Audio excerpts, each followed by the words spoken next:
सभी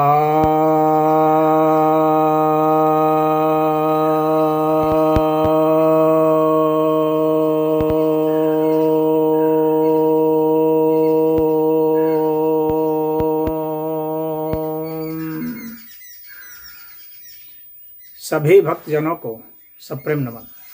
भक्तों, आज मैं आपके समक्ष विज्ञान भैरव तंत्र के 16वें श्लोक की व्याख्या करने जा रहा हूँ।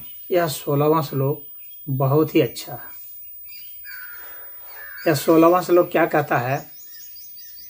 तद्वपस्तु तत्त्वतो ज्ञेयं विमलं विश्वपूर्णम् एवं विधे परे तत्वे कह पूज्यः कस्य तृप्यते। अर्थात वह पर तत्व, पर भैरव तत्व जो है, वह जो है बोधपूर्वक अनुभूत करने योग्य है, जानने योग्य है, और वही पूरे विश्व में पूर्ण रूप से वही विमल है। और जब इस तरह के परतत्व को कोई जान लेता है तो भला कौन पूज्य है और किसकी तृप्ति करनी है। तो यहाँ पर भगवान भैरवी से कह रहे हैं कि वह जो पर भैरव तत्व है वही अनुभूत करने योग्य है और वही तत्वबोध है।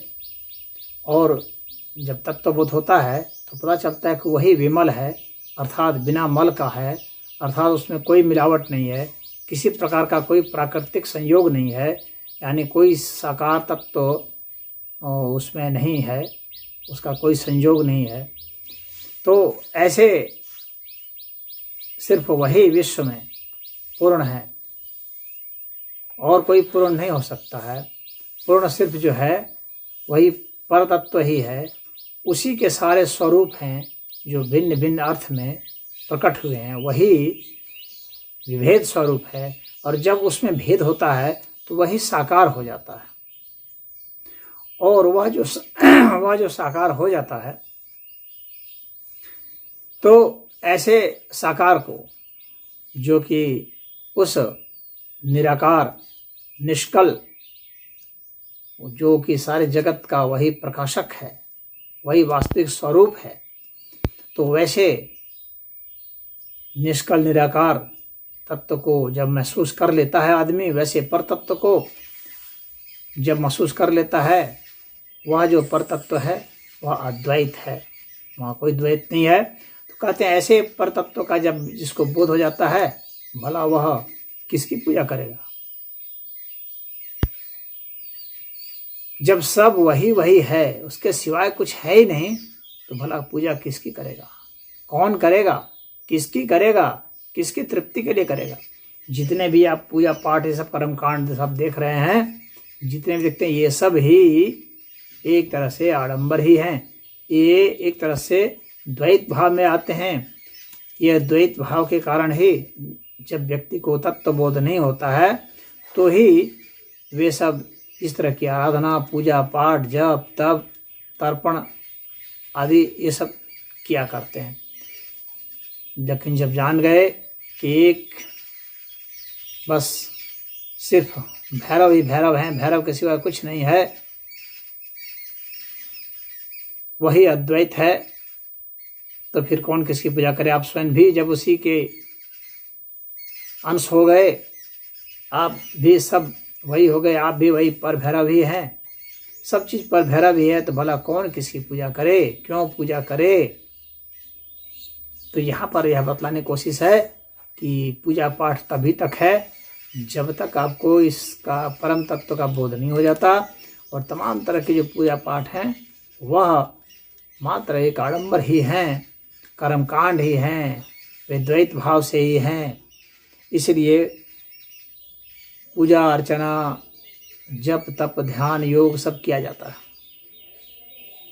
लेकिन जो उस समग्रता को समझता है फिर वह पूजा पाठ और इन सब से जप तप और तमाम तरह के तर्पण आराधना तीर्थ व्रत इन सब से ऊपर उठ जाता है। उसके लिए ये सब कुछ भी नहीं है, इसके लिए वो कुछ नहीं है। तो जब पर तत्व का जो ज्ञाता है उसके लिए सब निरर्थक है। तो क्या वह नहीं करेगा? करेगा। इसके बाद वह नहीं करेगा? करेगा, लेकिन अपने लिए नहीं करेगा। जैसे छोटे बच्चे को पढ़ाया जाता है, उनको उस तरफ ले जाया जाता है, तो उसको ले जाया जाएगा। तो उन सब के लोक शिक्षा के लिए ही वह करेगा और वह उन्हें उपदेश देगा, वह उन्हें तत्वबोध कराएगा। वह जबरदस्ती उन्हें छोड़ने के लिए नहीं कहेगा, बल्कि जब इस तरह का ज्ञान हो जाए तो अपने आप ही छूट जाता है। तो उसकी सारी जो मनोदशा है वह इस पर है कि वह क्या करने को इच्छुक है। भक्ति भाव में रख करके तो वह कुछ भी कर सकता है। जब वह स्वयं नहीं है तो स्वयं ही पर तत्व है, उसको एहसास हो गया तो वह कर सकता है, परंतु वो जानता है कि करना ना करना सब बराबर है, और इसलिए वह शांत रहता है। इसलिए मैंने शुरू में ही कहा कि यह बहुत ही महान श्लोक मैं इसको मानता हूँ। और यह जो अनुभूति है जिसे हो जाए वह जो भाग्यशाली है, परम भाग्यशाली है, जिसे हो जाए वह बिल्कुल ही शांत रहता है। न धन से, न पद से, न यश से, न तन से, न मन से, न संसार से, न राग द्वेष किसी प्रकार की भावनाओं से,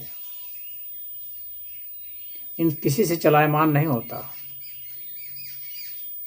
न संप्रदाय से, न गुरु से, चेला से, न ग्रंथ से, न पूजा कर्म पाठ से किसी से चलायमान नहीं होता।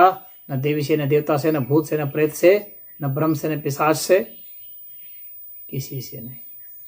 वह बिल्कुल ही प्रशांत हो जाता है, निर्वाण को प्राप्त हो ऊपर उठ जाता है, इन सब से रहित होकर के। तो यही भैरव जी भैरवी को बता रहे हैं इस श्लोक में। तो इसमें इतना ही। ओम।